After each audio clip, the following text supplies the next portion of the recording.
Bonjour, ça fait plaisir d'être avec vous.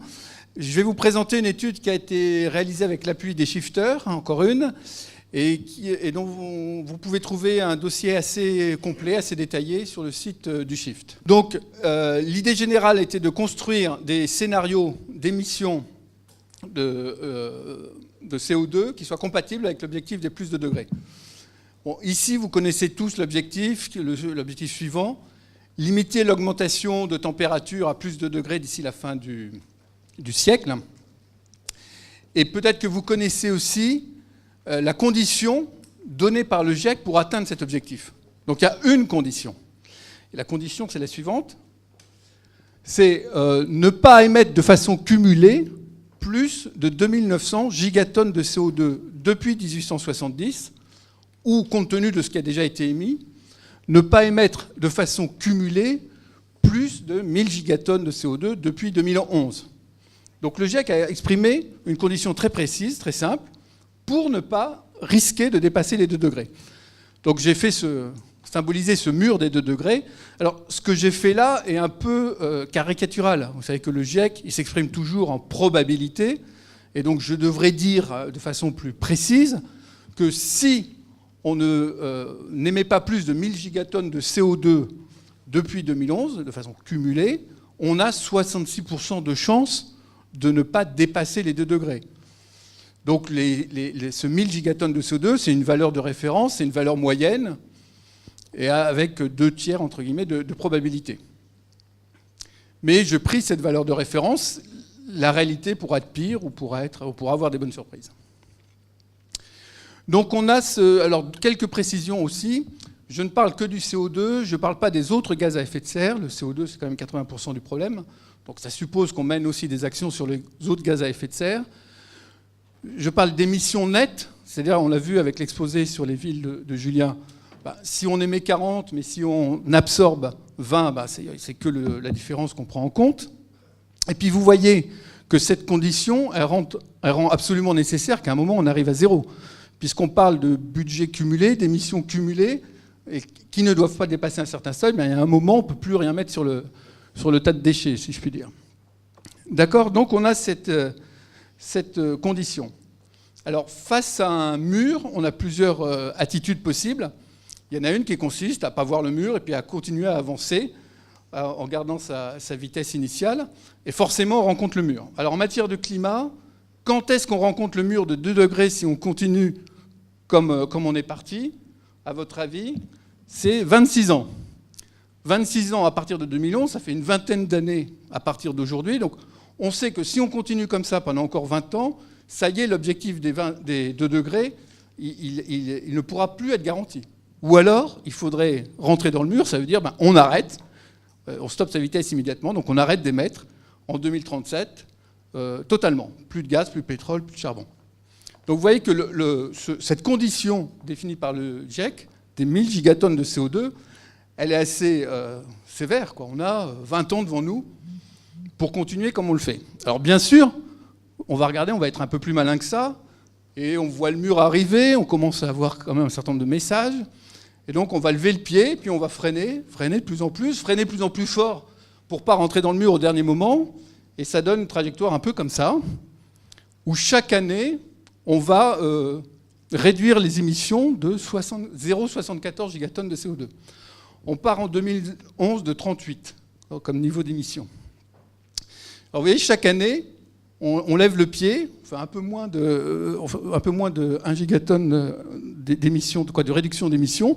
Ça donne 50 ans devant nous d'efforts pour ne pas rentrer dans le mur des 2 degrés. Alors pourquoi est-ce que je dis que je fais cette image où on freine de plus en plus fort ? Parce que vous voyez, quand on doit faire l'économie de 1 gigatonne de CO2, quand on en émet 50, c'est assez facile. Quand on en émet 10, ça devient de plus en plus difficile. Quand on en émet 2, ça devient de plus en plus difficile. C'est-à-dire que l'effort que vous avez pour réduire vos émissions, il devient de plus en plus difficile. Donc la question se pose de c'est quoi une trajectoire à effort constant, où chaque année, on va réduire nos émissions du même pourcentage. Alors la trajectoire, c'est une trajectoire à moins 3,7%. Si chaque année, à partir de 2011, on réduit nos émissions d'un peu moins de 4%, on arrive, alors là c'est dans un temps infini, mais on arrive à 1000 gigatonnes de CO2, on arrive à ne jamais dépasser ces émissions cumulées. Donc vous voyez, en 2012, à un moment où le GIEC avait donné cette condition, on savait que si on s'engageait sur une trajectoire à un peu moins de 4%, on avait 66% de chances de ne pas atteindre une augmentation de température supérieure à 2 degrés. Alors je ne sais pas si c'est une piste de slalom géant ou de descente, mais voilà ce que donne le calcul. Alors tout ça, c'est un peu théorique, quoi. C'était à partir de 2011. Depuis, il y a eu la COP. Depuis, il y a 5 années qui sont déjà passées. Et quand je vous disais qu'on avait 25 années devant nous, 5 années, ça compte. Alors, où en est-on aujourd'hui ? Alors là, c'est une des courbes qui figure dans l'étude que vous trouverez sur le Shift. Alors vous voyez plusieurs courbes. La première courbe, c'est la courbe noire en haut qui monte. Ça, c'est les INDC, c'est les engagements des États suite à la COP21. Donc vous voyez qu'à la COP21, on continue de monter, on continue d'être en progression. Alors la COP21 a permis de moins monter que si on n'avait rien fait, que s'il n'y avait pas eu cet effort. Ça a diminué, on dit, la croissance des émissions d'à peu près un facteur 2, mais on est toujours en train d'accélérer face au mur. Donc, et là, on a fait 2 scénarios. Un où, à partir de 2018, on se dit, bon, ça y est, on réduit. À partir de 2018, on passerait à moins 5%. C'est-à-dire que si on voulait réduire de façon continue nos émissions pour ne pas rentrer dans le mur des 2 degrés, il faudrait engager une réduction continue de moins 5%. Si on attend 2025, ce n'est pas moins 5%, c'est moins 10%. Donc vous voyez ces résultats qui sont quand même assez importants. Ça vous donne les ordres de grandeur. Je rejoins ce que disait Julien sur Paris. Les ordres de grandeur qu'il faut avoir en tête pour dire on est sur une trajectoire qui va respecter l'objectif des plus de degrés ou on n'est pas sur une trajectoire. Donc tout ce qui, aujourd'hui, n'est pas entre moins 5 et moins 10% de façon continue, n'est pas une trajectoire compatible avec l'objectif de plus de degrés d'augmentation. Ça donne, au passage, à peu près des divisions par 2 en 2030 et par 4 en 2040. Un peu à quelques années près dans les 2 scénarios. Donc vous voyez que c'est des ruptures assez fortes quand même. C'est des efforts assez forts. Sinon, on ne parle pas de l'objectif de degré, on est ailleurs. Vous voyez cette image du mur, plus on se rapproche et plus on attend pour freiner, plus le freinage devra être violent et excessif. C'est exponentiel. De façon un peu plus chiffrée, on a fait les calculs. Si on attend, donc dans les 2025, on est à 10%, 2030, entre 2030 et 2035, on est à 20%, et à 2035, il faudrait être sur des trajectoires à moins 30%. Donc on ne peut pas attendre 10 ans, quoi. Dès que vous attendez, c'est-à-dire que si vous avez le mur devant vous et vous attendez pour commencer à réduire, ça devient de plus en plus difficile. On est dans du moins 30% en 2035. Donc on ne peut pas se permettre d'attendre encore très longtemps pour réduire, sinon l'objectif de degré, il est complètement illusoire. Donc les conclusions de ce travail, c'est, bon, ça ne vous surprend pas, il y a une urgence absolue à dire qu'on engage la réduction et à renégocier les objectifs qui ont été négociés lors de la COP21, qui sont des objectifs qui permettaient jusqu'à 2030 encore une certaine croissance. Donc il est absolument nécessaire qu'on se dise que ces objectifs, bon, tout le monde dit qu'ils ne sont pas suffisants, mais qu'il faut les renégocier et les renégocier pour aller sur des taux de réduction entre moins 5 et moins 10%. Deuxièmement, moi je pense très important d'avoir des objectifs de réduction et de raisonner en taux de réduction annuel et pas en objectifs, en volume, même si j'en parle, les 2900, des 1000 gigatonnes de CO2, ainsi de suite. On doit se dire de combien j'ai réduit. On doit se dire d'ailleurs collectivement et individuellement. C'est de combien on réduit chaque année, c'est la seule chose qui compte. Et le troisième message, c'est que vu l'effort que ça représente, on a essayé de faire des simulations en disant il y a un tiers des pays qui vont réduire un peu plus tard, il y a un tiers des pays qui vont...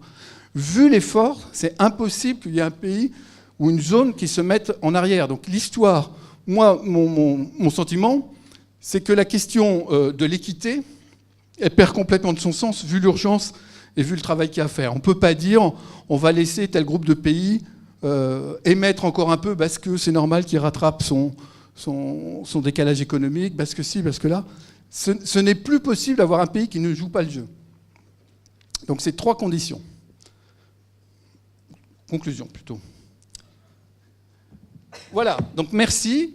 Vos questions, et si Zeynep me le permet, j'aurais demandé 1 minute pour un petit bonus, si vous le voulez bien.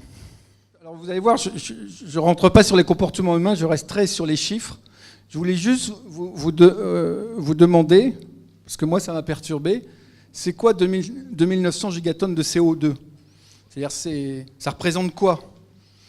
Alors moi j'ai essayé de me faire une représentation que j'ai partagée. Si on disait que tout ce CO2 qui a été émis par l'homme depuis l'ère pré-industrielle, il se répartissait autour du globe, au-dessus des mers et des terres, aux températures de pression et températures normales, quoi. Donc on avait du CO2 autour de la Terre.